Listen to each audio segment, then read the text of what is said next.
Hello, everybody. Welcome back to the channel. I am the Inconsequential Runner. Thank you for coming back. We have with us Coach Mark. Hello, Coach Mark. Hello, Darcy. How are you going? Yeah, I am going great. I am pumped, Coach Mark. And I laugh because those that have watched the last video will know why I'm pumped. But let's get straight into this video. For those joining us for the first time, welcome. Where have you been? Welcome. This is where we sit down with a well-established quality running coach to ask questions that we want to ask and get answers from to make running more enjoyable and faster, right, for us. If you have any questions, drop them in the comments. If you want to stay in the loop with upcoming videos, you know what to do. You hit subscribe, no hard sell.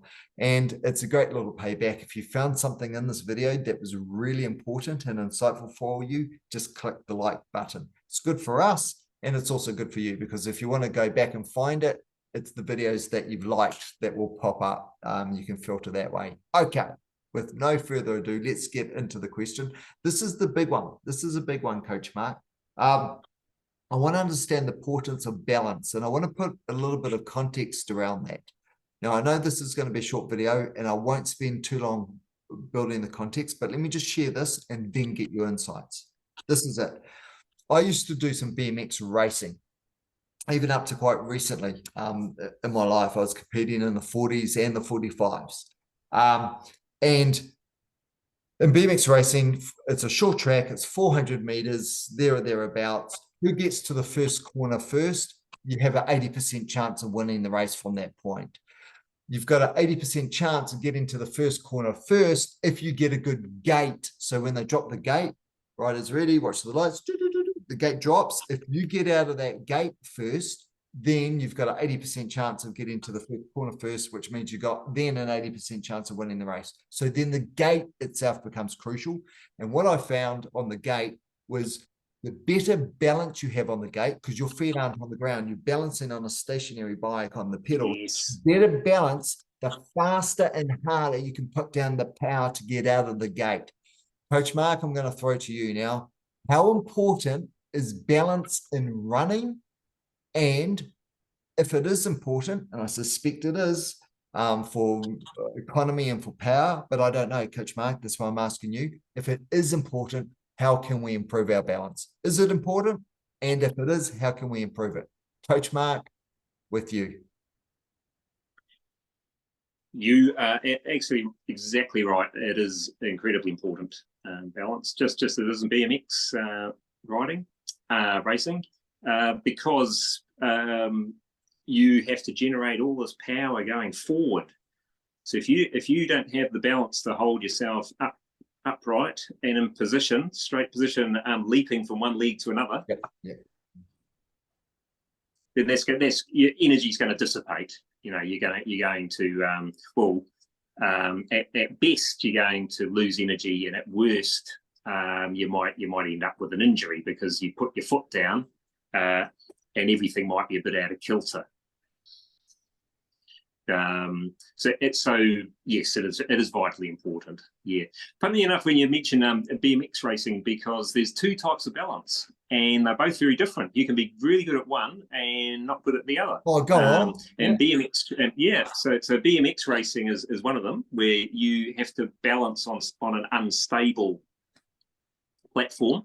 So your feet aren't on the ground. So that's something like BMX, could be windsurfing. What are some other ones? Sort of any type of cycling, unicycling, but things where is surfing itself, things where you're not on terra firma. Yep. So that's one type of balance. But then the other type of balance is where your foot is grounded, that you have to balance. So things like, you can look at most sports, football, rugby, that type of thing, and running falls into that. So you can be really good at the BMX balance and not so good on the other one. So that's just an interesting side point there. Yeah.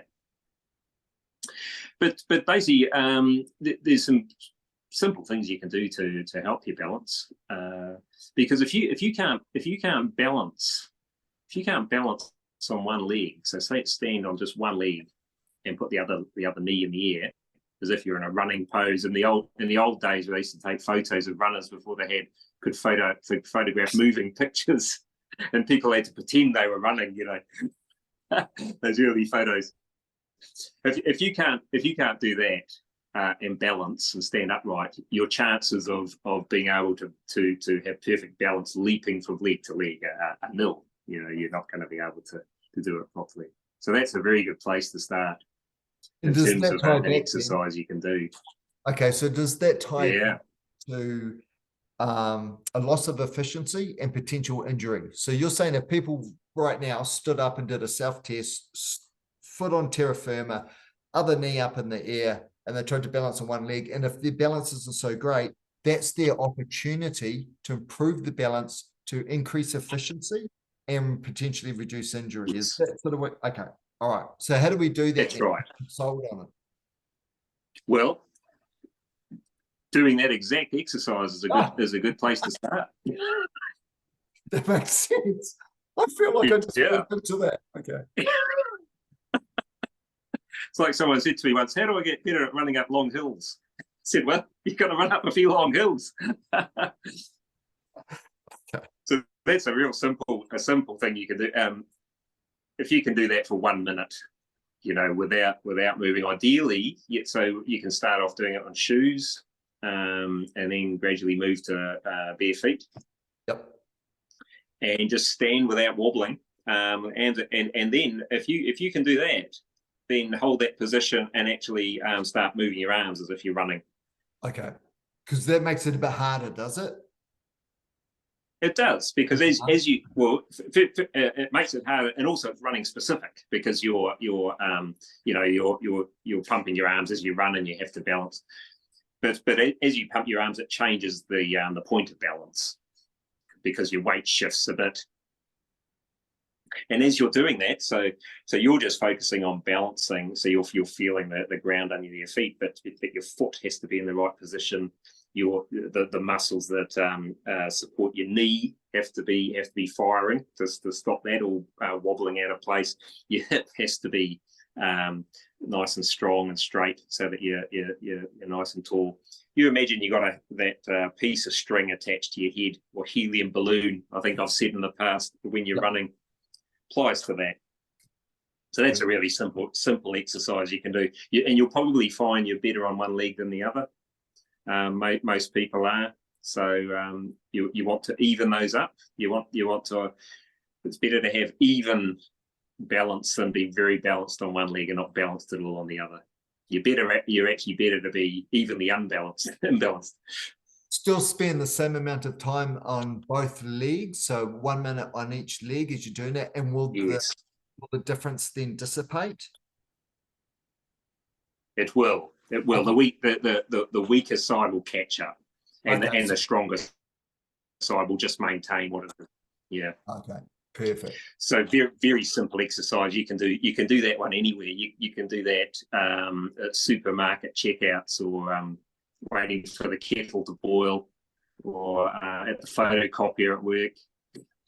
Yeah.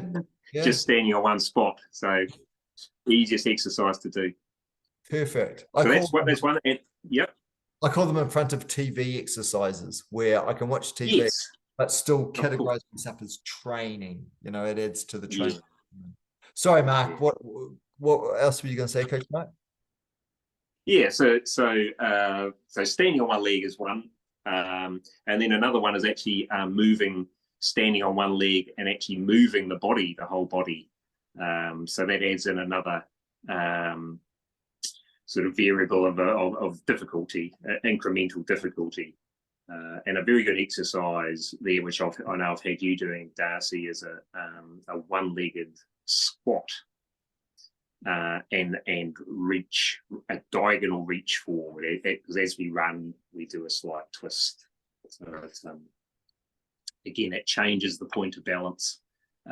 You're doing it in a it's specific to running, because the knee and ankle are bending and straightening, and the hip is bending and straightening, But everything else has to keep you in line and balanced, and you can't fall over or wobble from side to side. Perfect. And that's a very good one. A good way to do that is you just stand, line your say your left foot up with the edge of a table or a chair, and lift the right knee in the air, and then you bend your left knee, stick your right leg out the back, and with your right hand you reach until you can touch the edge of the chair. So you get that diagonal reach, and then stand up again, and try not to put your other foot on the ground. Amazing how quickly you improve doing that. So look, to sum up, Coach Mark, basically having better balance will make your running more efficient and reduce your chance of injury. So just follow the exercises that you've just stipulated for us. Just get into them. Yeah. Okay? You can do them in front of TV, waiting for the kettle to boil, or anything like that. Tim, if you've got any questions you want me to ask Coach Mark, just pop them in the comments below. Otherwise, stay tuned, subscribe, and you'll come across other videos that we put together. Coach Mark, thank you so much for your time.